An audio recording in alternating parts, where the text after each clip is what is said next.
বাংলার অত্যন্ত জনপ্রিয় জায়গা বীরভূম। সে বীরভূমের সাংসদ শতাব্দী রায় এসছেন নৈহাটির বড়মার মন্দিরে। শনিবার নৈহাটির বড়মার মন্দিরে পুজো দিতে এলেন শতাব্দী রায়, বীরভূমের সাংসদ। কিন্তু বীরভূম জেলার জনপ্রিয় বাঘ অর্থাৎ তৃণমূল কংগ্রেসের নাম দেওয়া সেই বাঘ অনুব্রত মণ্ডল সম্বন্ধে এক ইঞ্চিও মুখ খুললেন না বা এক সেকেন্ডও সাংবাদিকদের কোনো কিছু বললেন না শতাব্দী রায়। শতাব্দী রায় কিন্তু খানিকটা এড়িয়ে গেলেন আর দলের ওপরেই ছাড়লেন অনুব্রত মণ্ডলের কথাবার্তা।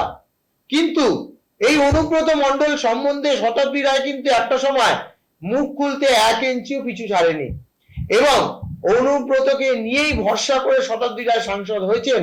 এটাও শতাব্দী রায় কিন্তু তার প্রচারের সময় বারবার বুঝিয়েছেন।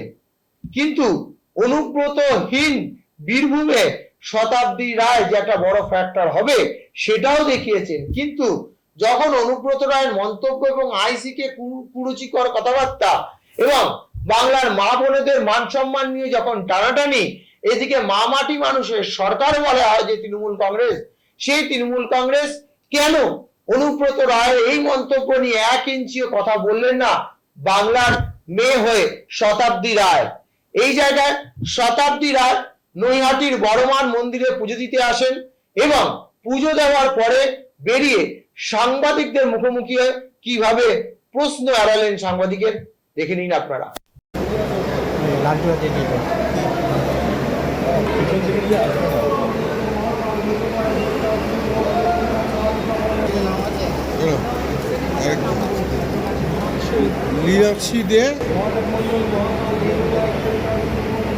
ছবিটা রিলিজ হয়েছে, ওই জন্যই আসা এবং মায়ের কাছে প্রথম আসলাম।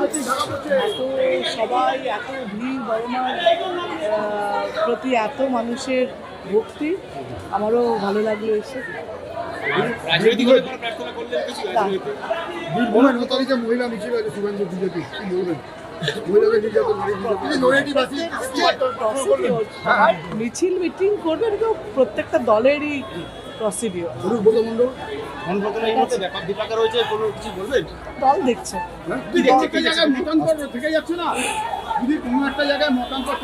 দল ডিসাইড করবে যেটা করবে।